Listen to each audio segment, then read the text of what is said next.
pessoas assim, irmãos? Acontece um problema, ela já viu o final é muito triste.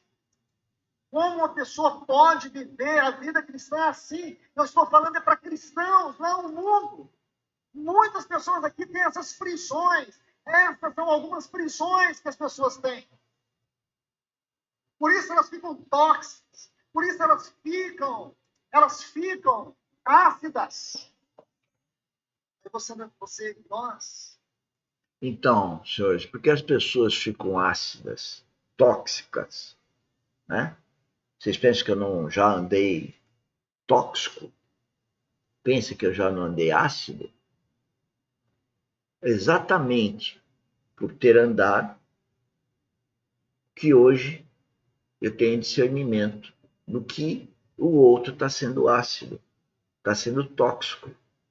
E pior que quando a gente é ácido, quando a gente é tóxico, a gente é o pior, o maior prejudicado. E a gente não percebe. A pessoa anda em angústia do que vai ser amanhã, do que vai fazer, e corre para baixo, e corre para cima. Fica aloprado. Na verdade, vive um inferno.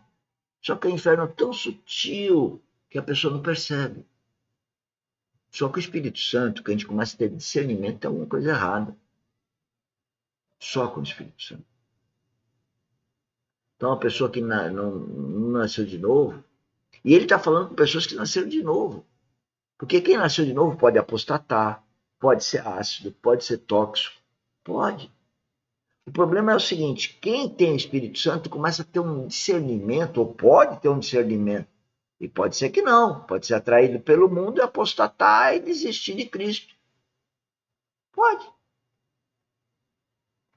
Mas nós estamos falando aqui, quer seja para o ímpio, quer seja para o ateu, quer seja para o religioso, quer seja para o filho de Deus, falando com todos. Por quê? Porque nós estamos aqui numa academia treinando a vida espiritual. E vale para qualquer um. E todos têm o que treinar. Todos. Todos. O único que não teria é Jesus Cristo. Que veio aqui, foi perfeito em tudo. Nós não. Nós temos que treinar a vida espiritual. E se nós não nos unirmos dentro desse tema, que é falar de Cristo, a gente não se ajuda. Então as pessoas pensam que vão ajudar o outro emprestando dinheiro, falando um monte de coisa de religiosa.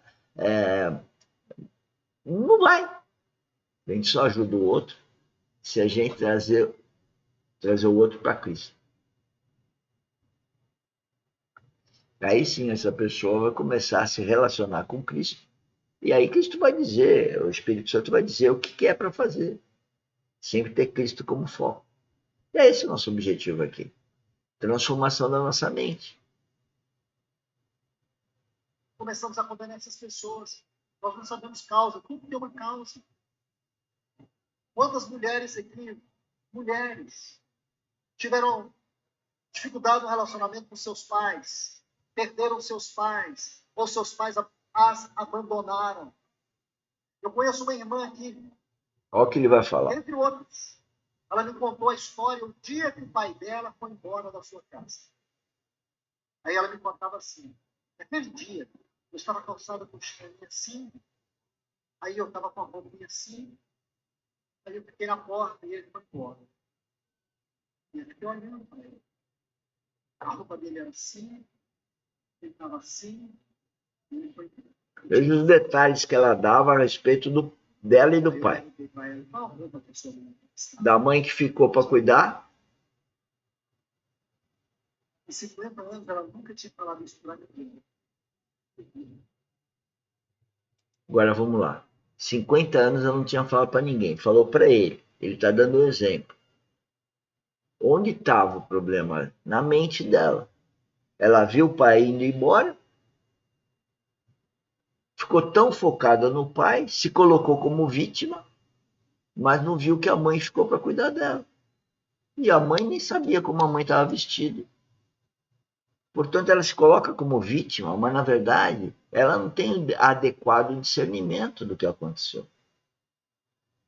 Porque se ela fosse uma filha de Deus, eu falar assim, bom, o pai foi embora. Bom, se Deus permitiu de alguma forma que meu pai fosse embora, ele tem um objetivo. Por amor ao meu pai e a mim, que fiquei. A visão de quem nasce de novo é diferente. A pessoa não é ácida. A pessoa não quer revidar.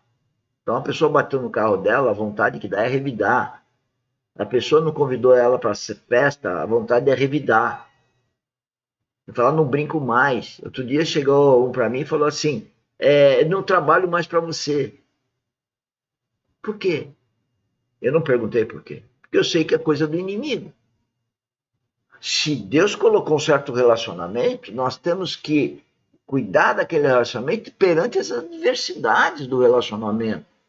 Não desistir do relacionamento. Isso é falta do Espírito Santo.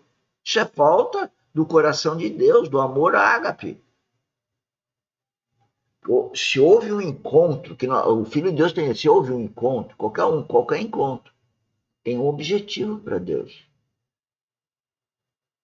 Agora, por isso eu não vou fugir dessa pessoa. Conheço um outro caso que dois irmãos, onde o irmão, o homem, começou a ter trejeitos femininos, começou a se vestir como mulher, e a irmã, no lugar de aceitar o irmão daquele jeito, conversar, etc., não, rejeita, como se fosse uma peste.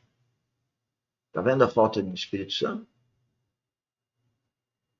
Se tivesse o Espírito Santo em um ou outro, haveria uma manutenção do relacionamento.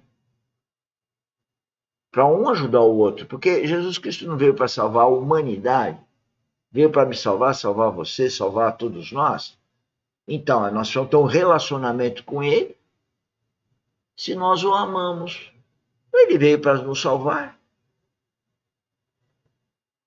Agora, quem não vive em Cristo e quem não permite que o Espírito Santo habite o coração, é porque não está amando a Cristo.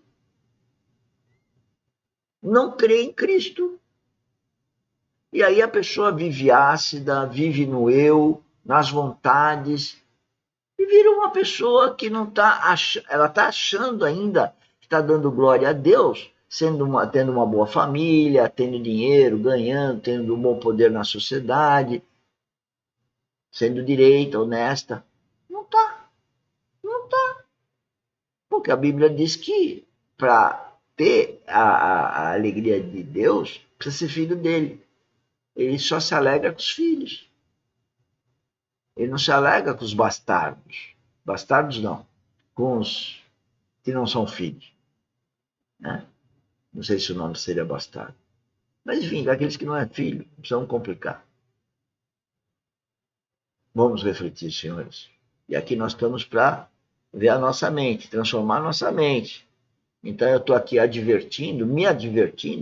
me demonstrando, senhores, de tal forma que a gente reflita, mas que tenha um progresso da nossa mente frente à mente de Cristo, ou seja, cada vez mais próximo da mente de Cristo. Isso só conseguimos se tivermos revelação que vem do Espírito Santo. Se nós vamos ser sempre a mesma coisa, eu, eu